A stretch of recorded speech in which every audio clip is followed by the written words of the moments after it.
ஒரு வழியா டெல்லி வந்துட்டேன். சிவா का शहर में दिल्ली आ गया. किसी को पता है?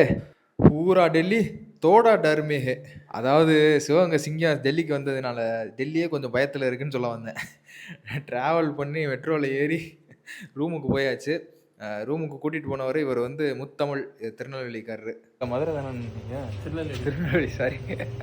ஊரையும் மறந்துட்டேன். முத்தமிழ் இவரோட தான் ஸ்டே பண்ணியிருக்கேன் இப்போ. சாப்பிட்டுட்டு அடுத்து முக்கியமான ஒரு வேலை இருக்குது.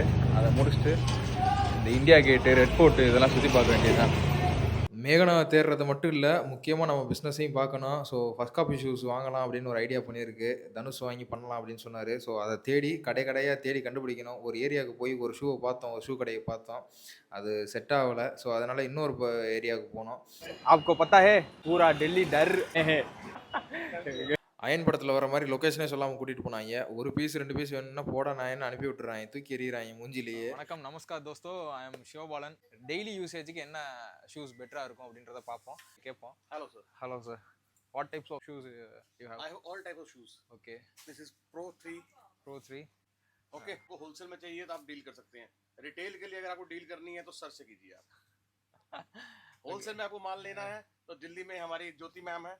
हम तमिलनाडु में भी एसटी ब्रांड को लाना चाहते हैं तो हॉल ஃபுட்வேர் மட்டும்தான், காலணிகள் ஃபுட்வேர்ஸ் மட்டும்தான். ஷூஸு, செருப்பு எல்லாமே ரொம்ப ஹோல்சேல் ப்ரைஸாக ஹோல்சேல் மட்டும்தான் கொடுக்குறாங்க, ரீட்டெயிலே கிடையாது. பூரி சப்ஜி, சோலை பட்டூரே அப்படின்ட்டு 2 இருந்தது. சரி, பூரி சப்ஜி சாப்பிடுவோம் அப்படின்னு பிளான் பண்ண சோலை பட்டூரே பக்கத்தில் யாரோ சாப்பிட்டுட்டு இருந்தாங்க. பூரியும் ஏதோ ஒரு மசாலா, இங்கே சோறு கிடைக்கல, அதனால இதுதான் சாப்பிட்ணும். யூபிஎஸ்சி படிக்கணும்னு டெல்லி வந்து அந்த மாதிரி ஐஏஎஸ் அகாடமி நிறையா பார்க்கலாம். அது ஒரு ஊர் மாதிரி இருக்கும், எல்லாருமே படிக்கிறதுக்காக வந்திருப்பாங்க. இந்த மாதிரி தான் வந்து படிக்கணும்னு ஆசை.